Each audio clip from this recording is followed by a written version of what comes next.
Alors nous sommes le 20 mars à l'hôpital du Cateau et puis il y a toute une équipe qui est là pour répondre à nos questions concernant évidemment ce fameux virus. Pour l'instant, il n'y a vraiment pas de quoi s'alarmer puisque tout est prêt ici, il n'y a pas eu de cas. Mais je vais laisser Madame Mine qui va nous présenter un petit peu l'équipe. Merci de nous recevoir déjà. Merci à vous d'être venus. Bonjour à tous.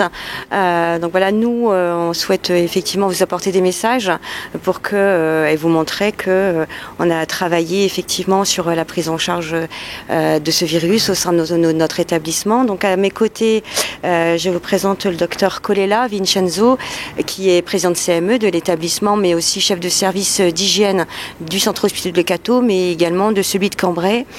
Le docteur de Gremont, qui est notre chef de pôle des services d'urgence, pharmacie et médecine. Le docteur Julie Amrit, ici présente, donc, qui est notre chef de service du service de court séjour, mais qui sera également chef de service de l'unité que l'on va dédier à la prise en charge des patients suspects ou avérés de ce virus. Et puis, juste à côté, donc, Madame Sylvie Brûlé, qui est directrice des soins et qui se charge de l'organisation soignante pour effectivement assurer une bonne prise en soin. On va peut-être laisser la parole à Monsieur Colella. Alors, rappelez-nous votre fonction et puis un petit peu ce que vous pensez de ce virus. Moi, je suis praticien hygiéniste et pharmacien, un peu les deux, président CME dans notre établissement. Et donc, ma fonction aujourd'hui, c'est un peu de coordonner tout ce qui est mis en place parce qu'il y a la partie urgence, il y a la partie gériatrique, il y a la partie EHPAD, il y a la partie infection. Donc, c'est un peu en fait, faire en sorte que tout se passe bien, que la communication passe bien au sein de toutes les équipes. Et après, de voir, en fait, dans toute cette prise en charge et dans toutes les filières, les bonnes pratiques d'hygiène dans tout le processus, en fait, parce que vraiment l'hygiène aujourd'hui il joue un rôle essentiel dans la protection des autres patients et dans la protection du personnel, en fait. Donc aujourd'hui, est-ce qu'il y a des cas sur le territoire? Pas sur le Cateau Cambrésis, pas pour le moment. Voilà, donc au Cateau on n'a pas de cas, en fait. Voilà. C'est très important. Oui, tout à fait. Donc on a eu des suspects, mais que les résultats qu'on a au fur et à mesure, ils sont négatifs. Voilà. Je vous laisse passer la parole à votre voisin. Oui. Qu'est-ce qu'il faut faire si jamais on a les symptômes? Rester chez soi. Si c'est pas grave. Je veux dire, il y a des numéros qui ont été dédiés, le 15 qui est là pour ça. Il faut simple. C'est une infection qui, dans la plupart des cas, n'est pas grave. Ça sera comparable à la grippe. La problématique intervient quand on est sur des personnes qui sont fragiles ou quand on commence à présenter des signes importants d'un point de vue respiratoire, auquel cas il y a une orientation qui doit se faire via le 15 vers un hôpital, tout simplement. Mais pour la plupart des gens, ça va se traduire avec 15 jours de confinement à la maison en prenant du paracétamol. Malheureusement, pour certains cas, ça finira soit en hospitalisation, pour les cas les plus graves, en réanimation, mais je veux dire, la plupart des gens vont simplement rester chez eux, vont pas être bien pendant 15 jours.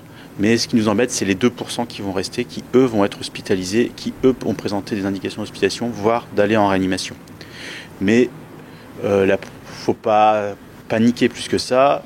Il y a des numéros de téléphone qui ont été donnés, les contacter, les médecins traitants ont été briefés pour la prise en charge de ce type de patient. Nous, on sait pertinemment quand on est aux urgences, quels patients on doit garder, lesquels on peut autoriser à rentrer chez eux avec un traitement purement symptomatique, et ainsi de suite. On s'est préparé aussi à ce niveau-là, on sait très bien qu'on va avoir des gens qui vont venir à l'hôpital, mais que la grande majorité d'entre eux va simplement rentrer chez eux avec des mesures de quatorzaine, le temps que l'infection passe tout simplement. Et qu'est-ce que vous avez prévu à l'hôpital du Cateau?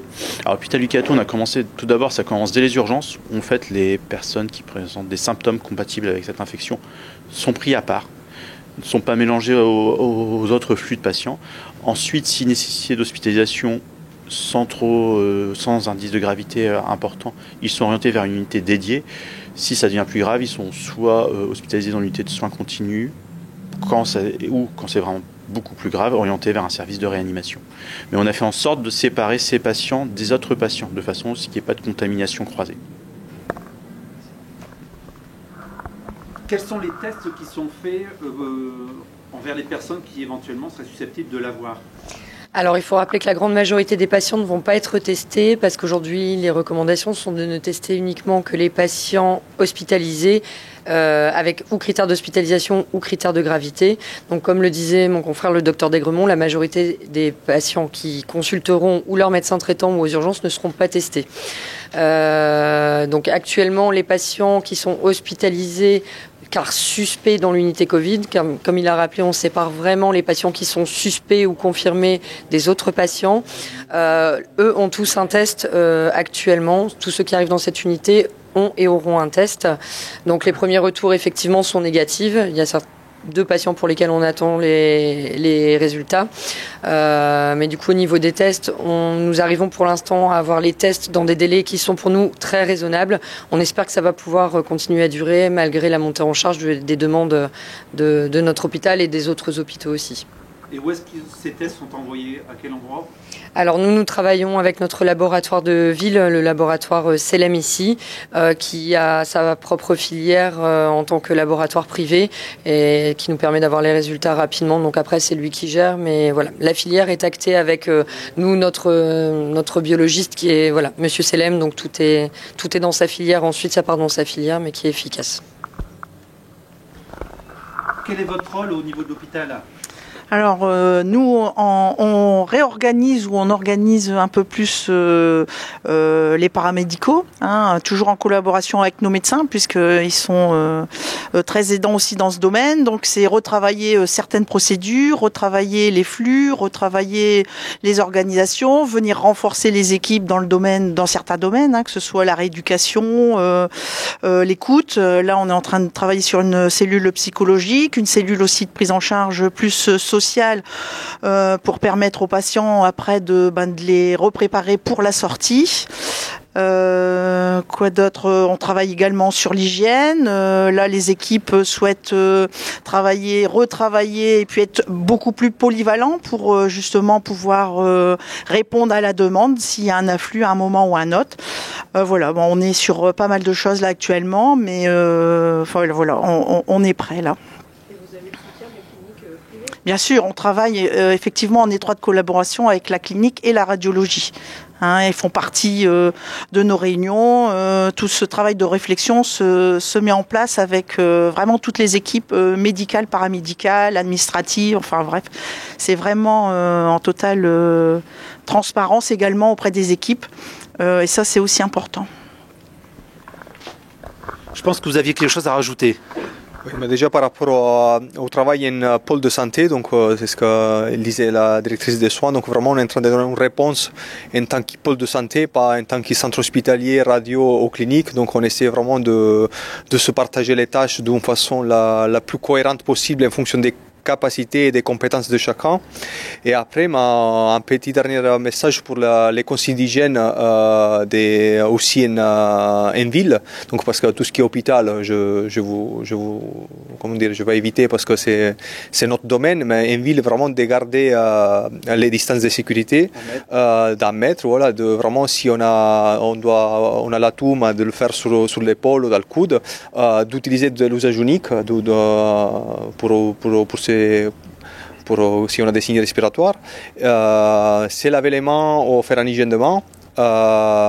Surtout les caddies au supermarché, donc les barres des caddies, c'est vraiment un des endroits où on risque de se contaminer le plus, parce qu'en fait les toilettes publiques, etc., on y pense parce que ça on y pense, mais les caddies au supermarché on oublie, la pompe à essence, et vraiment rester chez nous le plus possible, vraiment de limiter les déplacements dans les conditions prévues par la loi, et aussi si les conditions sont prévues par la loi, vraiment de le faire c'est vraiment nécessaire. Voilà. Vraiment, plus c'est ce qu'il faut faire passer comme message, que moins il y aura de contaminés, moins il y aura des patients, plus les hôpitaux ils seront soulagés et plus nous on va réussir la prise en charge. Voilà. Plus les flux vont être réduits, plus ça va être facile de prendre en charge à tout niveau.